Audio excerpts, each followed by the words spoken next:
Bonjour à tous et bienvenue sur Wow Spoken French. Je suis Antoine et aujourd'hui j'ai une histoire très intéressante à vous raconter. Gabriel, devine où je suis allé ce matin? Bonjour à tous nos auditeurs adorés, je suis Gabrielle et je suis ravie d'être ici avec vous aujourd'hui. Antoine, tu as l'air très enthousiaste. Dis-moi, où es-tu allé ce matin? Je suis allé à la poste et crois-moi, c'était une aventure complète. Vous savez, auditeurs, la poste en France est un endroit vraiment important. On y fait beaucoup de choses. Gabriel, est-ce que tu vas souvent à la poste? Oh oui, je vais à la poste de temps en temps, surtout pour envoyer des lettres à ma grand-mère qui habite à Lyon. Mais toi, Antoine, pourquoi es-tu allé à la poste aujourd'hui? Tu avais quelque chose à envoyer? Oui, exactement. J'avais un colis à envoyer. Tu sais, mon ami Pierre habite maintenant à Bordeaux, et c'est son anniversaire la semaine prochaine. Alors j'ai acheté un cadeau pour lui, et j'ai décidé de l'envoyer par la poste. Auditeur, est-ce que vous envoyez des colis à vos amis ou à votre famille? Dites-nous dans les commentaires. Quelle belle idée, Antoine.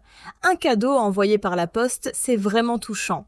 Alors, raconte-nous, comment ça s'est passé? Tu es arrivé à la poste et ensuite? Alors, je suis arrivé à la poste à 9 heures du matin. La poste ouvre généralement à 9 heures. Quand je suis entré, il y avait déjà plusieurs personnes qui attendaient. J'ai pris un ticket avec un numéro. Comme dans beaucoup d'endroits en France, mon numéro était le 42. Le système avec les tickets et les numéros, c'est très pratique.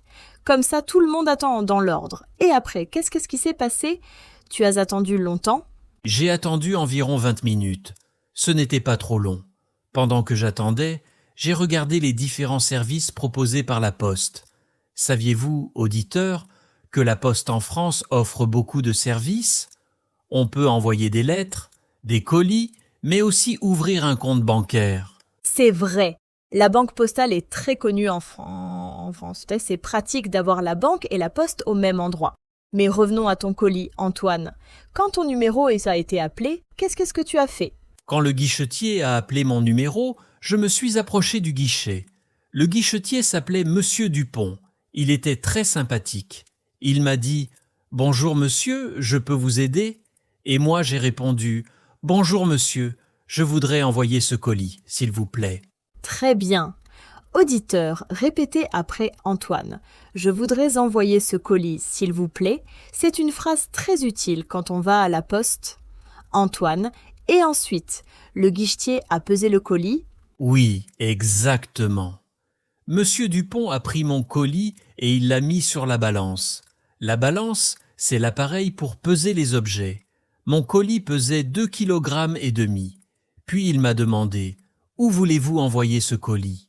Et tu as répondu quoi? À Bordeaux, j'imagine. Et est-ce qu'il t'a proposé différentes options pour l'envoi? Parce qu'en France, il y a plusieurs façons d'envoyer un colis, n'est-ce pas? Oui, tout à fait. Monsieur Dupont m'a expliqué les différentes options. Il m'a dit « Nous avons plusieurs options pour l'envoi. Vous pouvez choisir la Colissimo standard, qui prend 2 à 3 jours ouvrés, ou vous pouvez choisir la Colissimo Express, qui arrive le lendemain. Et aussi, il y avait une option économique, mais qui prenait plus de temps. » Intéressant. Alors tu as choisi quelle option? L'Express? Parce que c'est l'anniversaire de ton ami bientôt?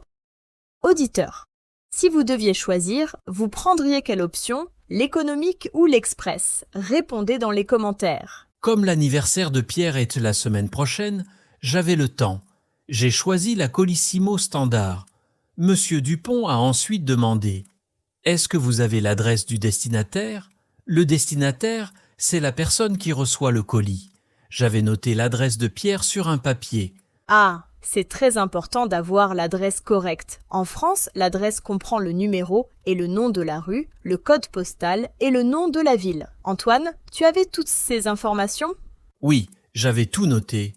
L'adresse de Pierre est 23 rue des Fleurs, 33 000 Bordeaux. Monsieur Dupont a regardé l'adresse et il a commencé à préparer l'étiquette d'envoi. L'étiquette, c'est le papier collant avec toutes les informations sur le colis. Je vois. Et pendant qu'il préparait l'étiquette, vous avez discuté? Est-ce qu'il t'a demandé ce qu'il y avait dans le colis? Parce que pour certains objets, il y a des restrictions à la poste. Oui, très bonne question, Gabriel. Monsieur Dupont m'a demandé « Qu'est-ce qu'il y a dans le colis ?» J'ai répondu « C'est un livre et une petite lampe de bureau. » Il a hoché la tête et il a dit « Pas de problème. » Il m'a aussi demandé « Est-ce que le contenu a une valeur importante ? C'est pour l'assurance. » L'assurance, c'est très important. Si le colis est perdu ou endommagé, l'assurance peut vous rembourser. Auditeur, c'est quelque chose à retenir quand vous envoyez des colis importants. Antoine, tu as pris l'assurance ? J'ai demandé combien ça coûtait. Monsieur Dupont m'a expliqué. L'assurance de base est incluse pour les objets jusqu'à 23 €. Si votre colis vaut plus, vous pouvez prendre une assurance supplémentaire. Mon colis valait environ 50 €, alors j'ai décidé de prendre l'assurance. Sage décision, on ne sait jamais ce qui peut arriver pendant le transport. Et combien as-tu payé en tout pour l'envoi du colis ? C'est quelque chose que nos auditeurs veulent sûrement savoir parce que les prix peuvent varier. Monsieur Dupont m'a dit le prix total. Cela vous fait 9,70 € pour le Colissimo standard, plus 2 € pour l'assurance supplémentaire. Donc en tout, j'ai payé 11,70 €. J'ai payé par carte bancaire. C'est très pratique. 11,70 €, ce n'est pas si cher pour envoyer un colis de Bordeaux à Paris. Auditeurs, vous saviez que les prix à la poste dépendent du poids du colis et de la destination ? Plus le colis est lourd et plus la destination est loin, plus c'est cher. Exactement. Et Monsieur Dupont m'a donné un reçu avec un numéro de suivi. Le numéro de suivi, c'est un code unique qui permet de suivre son colis sur Internet. Comme ça, on peut savoir exactement où se trouve le colis à chaque moment. C'est très pratique. Oh oui, le suivi en ligne, c'est vraiment utile. On va sur le site de la Poste, on entre son numéro de suivi et on voit où est le colis. Antoine, est-ce que tu as déjà suivi ton colis sur Internet après ? Oui, ce soir je suis allé sur le site de la Poste. J'ai entré mon numéro de suivi et le site m'a dit que le colis était déjà en route vers Bordeaux. C'est incroyable comme ça va vite. Auditeurs, est-ce que vous avez déjà utilisé un service de suivi de colis ? Racontez-nous dans les commentaires. C'est fantastique. La technologie moderne rend les choses tellement plus faciles. Mais Antoine, je veux revenir sur quelque chose. Tu as dit que tu avais emballé le colis avant d'aller à la poste. Comment tu as fait ? C'est important d'emballer correctement un colis, non ? Très bonne observation, Gabriel. Oui, avant d'aller à la poste, j'ai dû préparer mon colis. J'ai mis le livre et la lampe dans une boîte en carton. Ensuite, j'ai mis du papier bulle autour des objets pour les protéger. Le papier bulle, c'est ce plastique avec de petites bulles d'air qui protègent les objets fragiles. Ah oui, le papier bulle, tout le monde aime éclater les petites bulles, n'est-ce pas, auditeurs ? Avouez que vous avez déjà fait ça, mais c'est vrai que c'est très utile pour protéger les objets dans les colis. Antoine, et après le papier bulle ? Après le papier bulle, j'ai fermé la boîte avec du ruban adhésif solide. Il faut bien fermer la boîte pour que rien ne tombe. Ensuite, j'ai écrit l'adresse de Pierre sur la boîte avec un marqueur. Et voilà, le colis était prêt. Parfait, tu as tout bien fait. Maintenant, auditeurs, récapitulons ensemble les étapes pour envoyer un colis à la poste. C'est très utile à retenir. Antoine, tu veux bien commencer ? Bien sûr. Premièrement, on prépare le colis chez soi. On met les objets dans une boîte, on les protège avec du papier bulle et on ferme la boîte avec du ruban adhésif. Deuxièmement, on va à la poste et on prend un ticket numéroté. Troisièmement, quand notre numéro est appelé, on va au guichet et on dit « Je voudrais envoyer ce colis, s'il vous plaît ». Quatrièmement, le guichetier pèse le colis et demande l'adresse du destinataire. On donne l'adresse avec le numéro de rue, le code postal et la ville. Cinquièmement, on choisit le type d'envoi, standard, express ou économique. Sixièmement, on décide si on veut une assurance pour le colis. Septièmement, on paie. Et finalement, on reçoit un reçu avec un numéro de suivi pour suivre son colis sur Internet. Excellent récapitulatif. Auditeurs, vous avez noté toutes ces étapes ?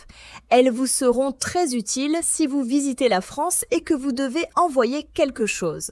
Antoine, est-ce qu'il y a d'autres choses importantes à savoir sur la poste en France ? Oui, quelques petites choses utiles. D'abord, les horaires.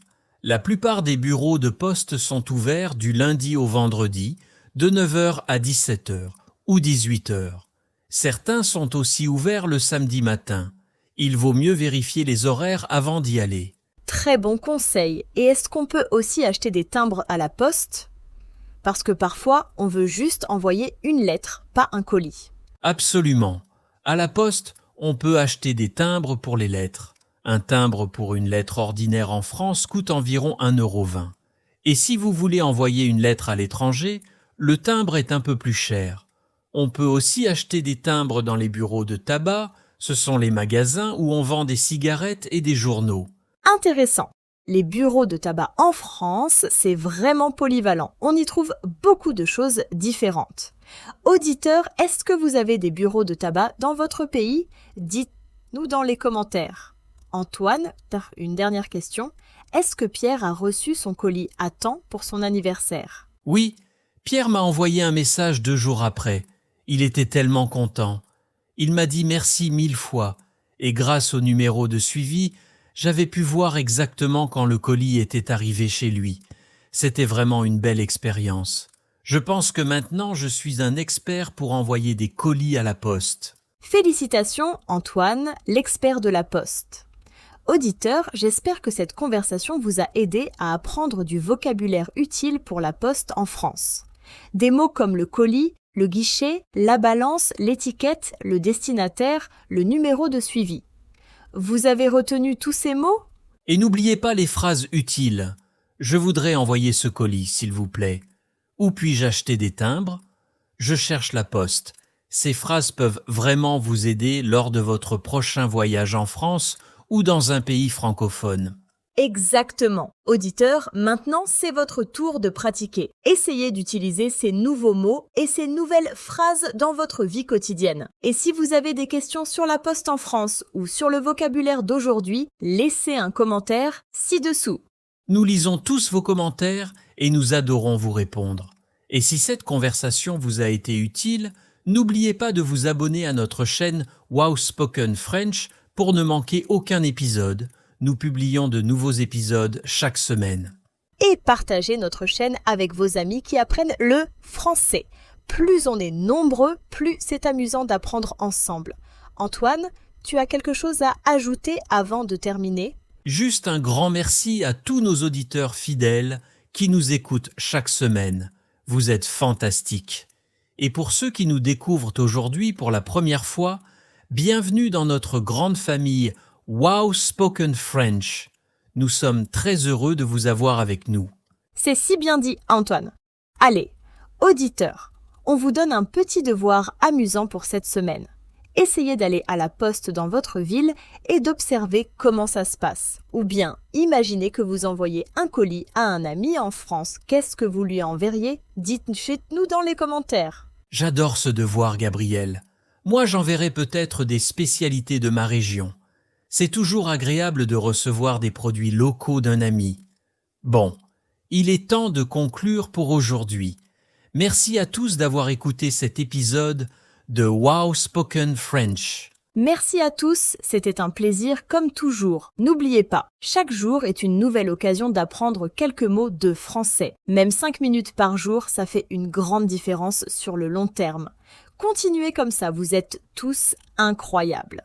Au revoir et à très bientôt sur Wow Spoken French. Bonne journée à tous. Au revoir tout le monde, bonne journée et à la prochaine.